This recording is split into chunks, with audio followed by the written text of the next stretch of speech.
2 இயர்ஸா வெயிட் பண்ண விடாமுயற்சி ரிலீஸ் ஆயிருச்சுங்க. இந்த படம் ஒர்த்தா இருக்கா இல்லையா அப்படின்னு பார்க்கறதுக்கு முன்னாடி இந்த மாதிரி சினிமா அப்டேட்ஸ் தெரிஞ்சுக்க மறக்காம நம்ம சேனலை சப்ஸ்கிரைப் பண்ணிக்கோங்க. இந்த படத்தோட ஒன்லைன் என்னன்னு பார்த்தரலாம். ஒரு ஹஸ்பண்ட் அண்ட் ஒய்ஃப் 2 பேர் ட்ரிப் போறாங்க. அதுல ஒய்ஃபை கடத்திடுறாங்க. அதுக்கப்புறம் நடக்கிறது தாங்க இந்த கதை. இந்த கதை பார்த்தீங்கன்னா பிரேக் டவுனுங்கிற இங்கிலீஷ் படத்தோட கதை தாங்க.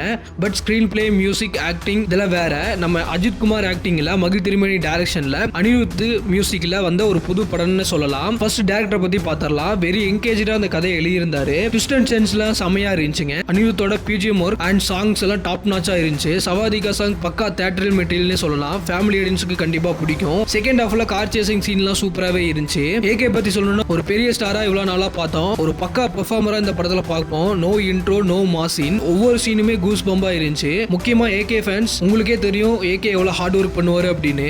இந்த படத்துல ஹார்ட் ஒர்க் பண்ணது ஒவ்வொரு சீன்லயுமே தெரிஞ்சு.